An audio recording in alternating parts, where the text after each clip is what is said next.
Well, Please. here goes nothing, I guess. We're back. And we're back a lot. Like, we're back times 2. Oh, we're doing that? No, not right now. We'll talk about that later. So where have we been? We've been in hiding. No, and all. Someone did ask us that, remember? Someone literally asked if we committed a crime. Remember at Renegades? Yeah. Yeah, because we had disappeared for 2 years, 3 years, however long it's been. Yeah, it's almost like 3 years, I feel like. Yeah, we haven't. We just celebrated 5 years We did just celebrate 5 years of marriage. of marriage. Marriage.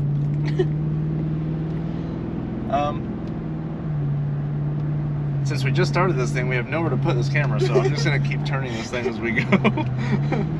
Or should I hold it? Maybe you should hold it. Yeah, since you're driving. So yeah, to be 100% honest, we just deleted all our stuff and just put our heads down and started just working a ton and not caring what, I mean, other people we were worked doing. a lot, but we'd also traveled a lot, which was pretty cool because Oh, yeah. it was like everything we captured, and like we have a couple of videos from those travels, like they were literally just for us. Like, Yeah, which, in hindsight was really good because we kind of got to reset everything and like just get back to, us, so to speak, without having to, I don't want to say put on a front for people because we've never done that. We've just always been ourselves.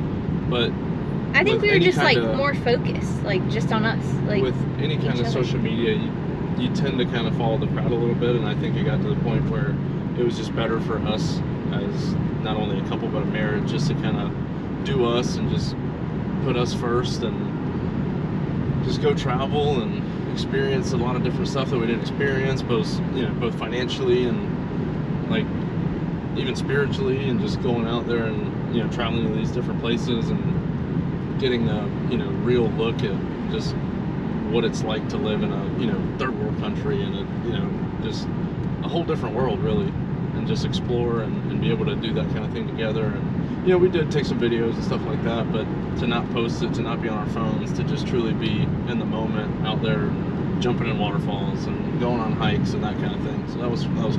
Yeah, I think it was really good. It was odd because spiritually, like it really was something that came up in our church like several times, and we were like, yeah, we agree with you, Pastor Tim, blah blah blah. But it wasn't something we agreed with everything that he was saying. That social media can be a great tool, but it can also be very consuming and Almost kind of draining. yeah, sometimes. and bog you down. And at the time, I mean, we got rid of it in 2020, right? That sounds right. Yeah, I think like 2020. And even just in 2020, like everything that was going on in the world, it was almost like you couldn't keep the bad and the negative stuff off. And yeah, from the COVID to the election to just shootings and all kind of different stuff on the TV, and no radio station was telling you the right or wrong thing. Everybody was just saying something different, and it was going kind of crazy. And I guess we just didn't get any of that influence because we just weren't on any of it. Yeah. We stayed off the news, we stayed off the social media, we stayed off all that stuff and just kind of did us. Like, we started building a house, which is where we're on our way to now. Like, we started building a house, and it's been a super duper long process. At least that's what it feels like to us. But a large part of that is because we actually did all the work ourselves. We cleared out all the property ourselves. yeah, it's definitely a truly custom home. I mean, Yeah. we picked out every little detail, which almost is done. another 10 more days ish, roughly. which is another really cool thing that we've been focusing on. Like you said, we just got to like really check out, and honestly, we're okay. Like, it's not like people are like, oh my gosh, do you miss it? I think that was the question we got all the time. How'd you live without it? Yeah. Did you miss it? Was always what we got. Do you miss it? Oh, you don't have any social media? Wow, do you miss it? And it was like, no, not really. I mean, especially, I think, fast forwarding to where we are now and making this video, like Manny said, it was so good for our marriage, and we didn't even think I'm not even gonna say we needed it for our marriage, but it just helped. Yeah. I mean, it's not that, you know, we were looking for something to help, but it was just one of those things that we decided together, and, like, you know, obviously as a couple, and it ended up benefiting us, and that was kind of it. We just pulled up to the gate, which we're not going to show because we don't want you guys showing up at our house with a bunch of weirdos. No, well, we're going to do we are just going to do we'll do a video later. Yeah, but we're not going to show you the inside today. We're just going to show you like a quick little, like, outside, maybe a quick little walk around on the outside. Yeah, I guess just what we're doing.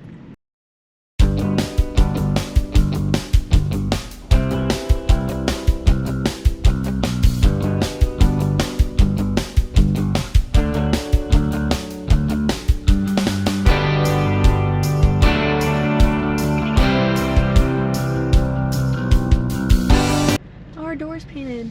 Yeah. So this is the house. Casa Rodriguez. It's like a larger version of a tiki hut. Shut up. A tiki hut. So this is the house. It's about to storm. It is about to storm. Yes, I'm kind of.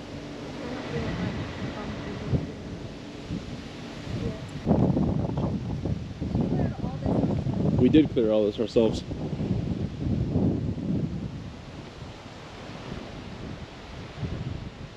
We still got some trees to cut down and stuff, but we'll probably do some videos regarding some land clearing probably later, if I had to guess. I mean, there won't be many home projects on the inside, except like decorating. The agua is that way. So that's the back of it. That is where the water is located, behind all these beautiful trees that will slowly get removed one at a time. This is actually on the St. Johns River, which obviously is one of the largest rivers in the world, and it's one of the largest in Florida also, but it's a little overtaken by nature right now. Here you go, Monkey.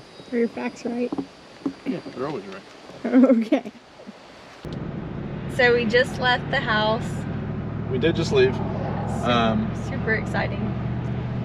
I know you guys probably aren't so excited because you guys didn't really see a whole lot of it except for the outside. But we promise to show you guys the inside of it, and obviously in a lot more detail on what we plan on doing with it, and what we plan on doing with the land, and where, you know, we're gonna be, like, where our dinner table's gonna be, and where the TVs are gonna be set up, and the theater room, and all that kind of good stuff. And I get to take them along for all like the fun design stuff, like sure. Interior design. Rachel's been the one to pick almost everything out in the house. I have a certain little secret room in the house, which we'll go over later. I won't even talk about it now. But she's picked out just about everything from like the fixtures and everything else. Obviously she tries to get my opinion, but me being the kind of guy that I am, we have the same taste for the most part. So as long as she picks it out, I have a pretty good feeling that it's gonna look pretty good. So thanks. Well, it's true. I mean, I'm terrible with colors and what goes with what, and what, you know, what to match up and what pulls what color and everything else. But, you know, she just knows what goes with what. I mean, that's why she's as good as she is with outfits and clothes, and she dresses me all the time, which is a fact. Yeah, so along with taking you guys through the interior process or interior design process, when we do decide to do the house tour, which would be like sometime this month, right? Sometime this month, yeah. The ETA to getting everything done, and, you know, us being able to move in and stuff should be about 9 to 10 days. So just play it safe, because obviously no one's ever on time. We're just gonna shoot for 2 weeks to be able to get moved in and stuff. We have not picked out furniture or anything yet, so I'm sure we can probably take Except you guys our, along with our some of that master stuff. bedroom. Yeah, our master is picked out, and we know what we want. We just haven't necessarily picked out certain things just yet. Right. And but when we do that, I will kind of go into some detail about, I know we, just from friends and family that we've shown the house, actually we haven't shown like any friends, which is pretty cool. We've shown like just immediate family that we've shown.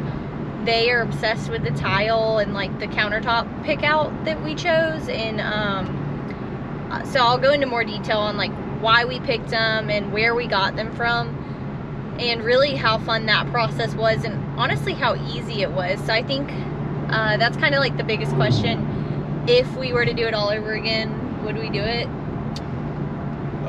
Build or buy? That's a hard one, because I am absolutely fed up with all of it. Like, I am so over the fact that we have been delayed and waiting on stuff to show up, and people's, hamsters needing to go to the vet, and, having to take time off and not, totally show up.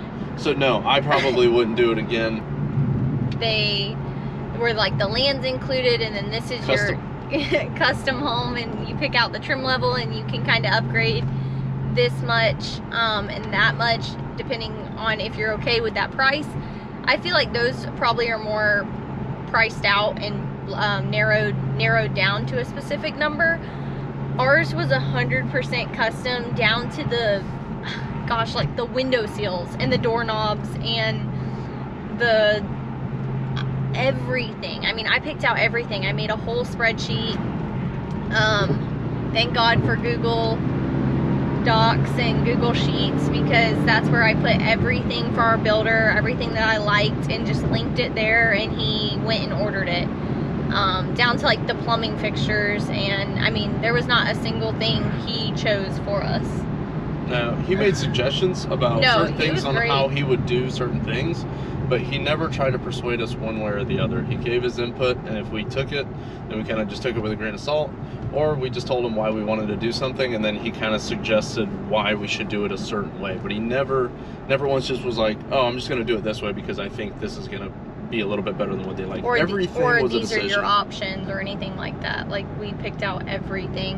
And so I think that's where the price definitely changes, because we did it as we went too. It wasn't like no, we didn't order everything at once. Yeah, it definitely wasn't like, okay, it's time for the kitchen now, let's go ahead and pick out the sinks and the little knobs, and where you want your faucet, what kind of faucet. Everything was almost kind of like by room. Yeah, by room, and by literally, I mean, from the time we started with the architect, which, mind you, I guess we're kind of jumping the gun on that too, not even talking about that process and how cool that was. We literally showed up with a piece of notebook paper and me drawing like boxes, like not to scale at all, obviously, but I was like, master bedroom, bathroom, like on a piece of notebook paper. And that was pretty cool. The architect was like, okay, let me see what I can do. And he gave us, I think it took us like three renderings. The first rendering, or whatever you want to call it, that he gave us, it looked like a Reebok sneaker box, like that you buy for like just a shoe box. It was literally just a rectangle with a roof on it, and he was like, this is just a starting point, and thank God it was. Yeah, we focused on the inside first. That's what he told us. Just look at the inside of the house, tell me what you don't like, tell me what you like. And we moved it a couple times. Like, I moved some things around, and then honestly, he knew best. I was like, okay, forget that, move it right back the way you had it, you were right. So yeah, that was a really cool process. And like, it wasn't 3D, it wasn't on a computer. He drew it out by hand. We sat in his living room while he did it, and then it went off and got the seal of approval, showing that it can pass Florida hurricanes and everything else, and structurally sound. And yeah, and then we went from there, and like Manny said, it literally kind of went room by room. Really, what I'm trying to say is, we really just want to grow this thing as big as it can, and to the point where you know, we literally take you guys along for the rides, whether it be travel blogging or showing you different countries or showing you whatever, you know, showing you what's going on in our life in order so that we can, you know, truly just keep growing with one another and our families and just having them at the center instead of, I'd rather give you guys all our time and enjoy what we're doing instead of, you know, giving 8 to 12 to 14 hours, depending on how long we work in a day, to someone else to make their dreams come true. So I'd rather just pour that into our family and grow our family as big as we can and, you know, just keep experiencing life together, keep growing together, keep, you know, taking new leaps and adventures, business ventures, and all of it, I guess. Help that person? No? That person on this other end, should you help? I didn't even see him. Yeah, they were on this side. They had their hood open and they looked very confused. The motor's still there. Yeah, I think I agree. Obviously, you're my best friend. Best friend. And but I think, you know, Manny kind of hit home with it that, like, we have family all over the place. I mean, my Hispanic everywhere. Yeah, my brother lives in Minnesota. My other brother lives in California. My sister recently moved to Florida, so we were all excited, and she decided to live 4 hours away from all of us. So, you know, she moved close to home, but still not even far. just that. I mean, you know, Manny being Cuban and Honduran, his mom recently had to go to Honduras to visit her mother, and because she was very sick, and Manny really just doesn't know that side of the family. So it'd be cool to even just, you know, put stuff out there for people that have the same last name as you and are actually related to you to see. And then, of course, I have a huge family on my side, both the Vietnamese side and the American side, and a lot of them are in New Jersey and Texas and California. So being able to share news is just so, honestly, it's just way easier with social media instead of having to text everyone. I mean, like I said, big announcement next week for you guys, and there's some family members that still don't even know because we don't even have their numbers, but we love them and see them, and, you know, we send Christmas cards and we get Christmas cards from them. But it's tough when you have a big family. So I think that's another big reason, is because, like Manny said, with so many big things happening in life, it's just a cool way to share and bring you guys along for the ride. Well, I think that covers it, at least for now. We got a bunch of stuff, like we said, coming up. Huge news, big news. Huge. And we are super duper excited to bring you guys along with us. We're excited to be back. Yeah, I mean, for sure. It's been nice. Bigger, better, way better. But yeah, just tune in, like, subscribe, do all the fancy stuff you're supposed to do. And we'll see you guys next week. I guess at Life with the Rodriguezes. Yeah, Life with the Rodriguezes. So we'll see you guys soon. Peace.